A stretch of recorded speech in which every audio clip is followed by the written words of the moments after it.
तुमने अपनी ज़िंदगी के साथ बहुत तजर्बे किए, इतने तजर्बे किए, एक्सपेरिमेंट कह सकते हैं। हाँ, एक्सपेरिमेंट्स किए, और मतलब हर हमेशा ऐसा लगता है जैसे मीरा रिस्क है बहुत, मतलब हमेशा रिस्क लेती है हर चीज़ के ऊपर कि बस मैंने करना है तो करना है।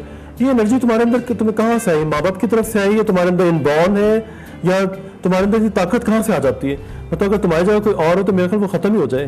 तुम you are so strong headed, मतलब इतने बड़े ब्लंडर कर जाती है लेकिन फिर भी वहीं पे मीरा फिर ऐसा लगता है दोबारा फिर जिंदा हो जाती है।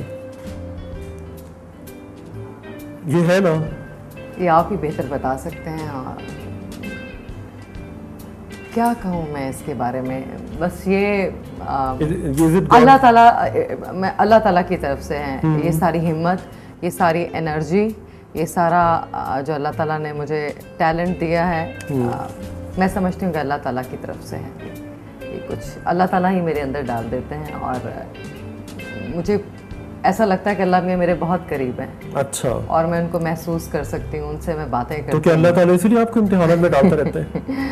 अल्लाह ताला आजमाइश में डालते हैं और उसके बाद निकाल भी देते हैं। अच्छा, हाँ, ये भी बड़ी बात है कि मीरा कभी कभी ऐसी ऐसी चीज़ों में फंस जाती है कि लगता है कि बस जी ये तो बहुत बड़ा ब्लंडर हो गया और कुछ होने वाला है, लेकिन अचानक पता चलता है वो चुटकियों में सारा काम हो गया है ना?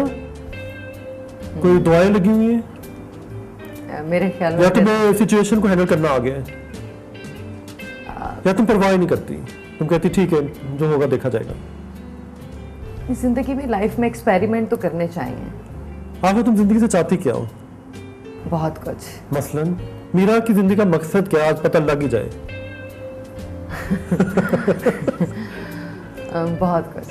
मीरा किस चीज के पीछे है? फेम के पीछे है, काम के पीछे है, या मीरा के दिमाग में कोई फोकस है जो उसने वहां तक पहुंचना है?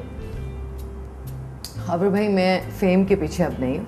फेम तो खैर जब काम करते तो आ ही जाता है ऑब्वियसली, बिकॉज फेम जब से डे वन से मैं समझती हूँ कि फेम मेरी ज़िंदगी का एक पर्सनालिटी तो बन चुकी हूँ, मीरा बन चुकी हूँ मैं, लेकिन मैं समझती हूँ कि कुछ बेहतर। पर्सनालिटी या कैरेक्टर कुछ भी आप कह सकते हैं, लेकिन मैं समझती हूँ कि कुछ बेहतरीन किस्म के काम करने चाहिए। अच्छा, जिससे लोगों को फ़ायदा हो। खैर, मैंने मीरा का एक वो वाला रूप भी देखा। लोग समझते हैं कि मीरा इस तरह की, लेकिन मैंने मीरा को बहुत ज़्यादा लोगों को मतलब वेलफेयर के काम भी करती रहती है और लोगों की बहुत ज़्यादा मदद भी करती रहती है, और जब मूड में आए तो मेरे ख्याल अपना सब कुछ उतार के अगले हाथ को पकड़ा देती है। ये रूप भी मैंने मीरा का देखा हुआ है। ऐसा होता है ना? जी बिल्कुल होता है। तो ये तुम्हारे अंदर मतलब मलंगपना मतलब वैसे इनबॉर्न है?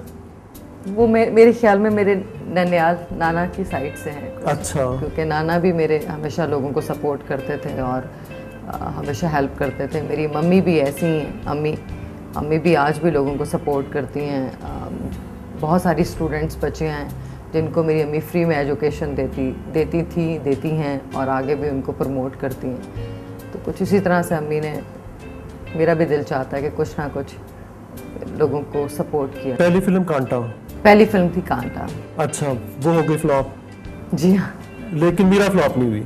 लेकिन मेरी उसमें क्या वजह, मीरा क्यों नहीं फ्लॉप हुई? कांटा फिल्म बहुत अच्छी थी, लेकिन उसमें मेरी परफॉर्मेंस को बहुत सराहा गया, मेरे कैरेक्टर को बहुत पसंद किया और जवेशे की नजरों में आ गई। हाँ बिल्कुल। अच्छा, आप एक तरफ जवेशे कांटा के बाद मैंने फिल्म की चीफ साहब के बाद इमीडिएटली उसका फोटोशूट भी मैंने किया था। जी, आपने ही फोटोशूट किया था, मेरा पहला फोटोशूट, और उन पिक्चर्स के बाद मेरी सिलेक्शन हुई चीफ साहब में। अच्छा। और उसी शूट की वजह से मेरी सिलेक्शन हुई संगीता बाजी की फिल्म खिलौना में। हाँ, वो हमने देखी। तो मेरे कैरेक्टर्स बहुत अच्छे थे। खिलौना में मेरी परफॉर्मेंस आज भी लोग मुझे, जिन्होंने वो फिल्म देखी, क्रिटिक्स ने देखी, हमारे जर्नलिस्ट, मेरे बहुत सारे दोस्त हैं, वो हमेशा उस फिल्म की तारीफ़ करते हैं, और मेरे बहुत सारे दोस्त फैंस, उसमें आपकी परफॉर्मेंस बहुत अच्छी थी। अच्छा, तो तुम एक तरफ अपना गुरु कहती हो जवेशे को, फिर उसके बाद महेश भट्ट आ जाते हैं। तुम्हारा असल में तुम किसको उस्ताद समझती हो? मैंने हमेशा जिन डायरेक्टर्स के साथ भी काम किया, चाहे वो आप थे, चाहे वो मेरे डायरेक्टर्स थे, चाहे वो समीना पीरज़ादा, महेश भट्ट, संगीता बाजी, शमीम आरा, इकबाल कश्मीरी साहब, और सबसे मैंने कुछ ना कुछ सीखा। इवन मैंने आपसे बहुत कुछ सीखा।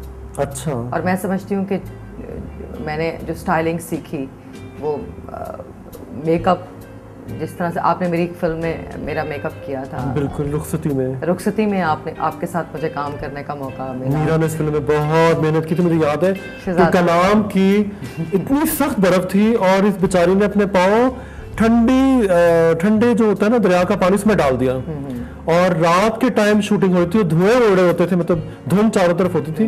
मैं कहती थी भाई तुम्हारी बड़ी हिम्मत है, ऑनेस्टली तुम्हारी बहुत हिम्मत है। आपसे मैंने बहुत कुछ सीखा। आपने रुखसती में मेरे साथ काम किया, फिर आपने मेरे बहुत सारे फोटोशूट्स किए, और इसके अलावा हमने एक दुबई में पिक्चर की थी, चलो इश्क लड़ाएं। आज भी उस फिल्म में एक गाना था, हाँ। चूड़ी छन के कंगना बोले। हाँ, बिल्कुल। इवन के बहुत सारे इंडियंस डायरेक्टर्स ने वो फिल्म देखी और उस गाने को देखा, तो लोग आज भी पागल हो जाते हैं जब वो गाना देखते हैं और लुक्स देखते हैं। स्पेशली मुझे वहाँ पर गोरी खान, जब मैं शाहरुख खान के डिनर पर गई तो उन्होंने उस गाने का स्पेशली जिक्र किया कि वो आपका रेगिस्तान में, वो लुक्स किसके थी, तो उनको मैंने बताया कि खावर रियाज, अच्छा। उनका ताल्लुक है पाकिस्तान से। अच्छा, तुमने इंडिया की तरफ कैसे रुख किया? तुमने इंडिया मतलब अच्छी भली यहाँ पे कामयाब हीरोइन, बड़ी हीरोइन, ठीक है, और लोग जिसको बार बार देखना चाहते हैं, तो तुम्हारी मंजिल क्या इंडिया थी या हॉलीवुड, या बेहतर से बेहतर? खबर मेरे ख्याल में इंसान को काम करते रहना चाहिए। अच्छा। आर्ट तो चाहे वो इंडिया हो, पाकिस्तान हो, या चाहे हॉलीवुड या कोई भी इंडस्ट्री, आपको काम करते रहना चाहिए और डिफरेंट एक्सपेरिमेंट और डिफरेंट कैरेक्टर्स, डिफरेंट डायरेक्टर्स के साथ काम करने के बाद आप में और मज़ीद निखार पैदा होता है। और मीरा में क्या क्या निखार पैदा हुए वो हम पूछेंगे ब्रेक के बाद, और मिलते हैं मीरा से दोबारा ब्रेक के बाद। तो कहते हैं वो अक्सर हीरोइनें जो एक दूसरे के गाने भी कटवा देती थी, ऐसी क्या उनमें खास? बिल्कुल ऐसा था। क्या प्रोड्यूसर को हाथ में कर लेती थी?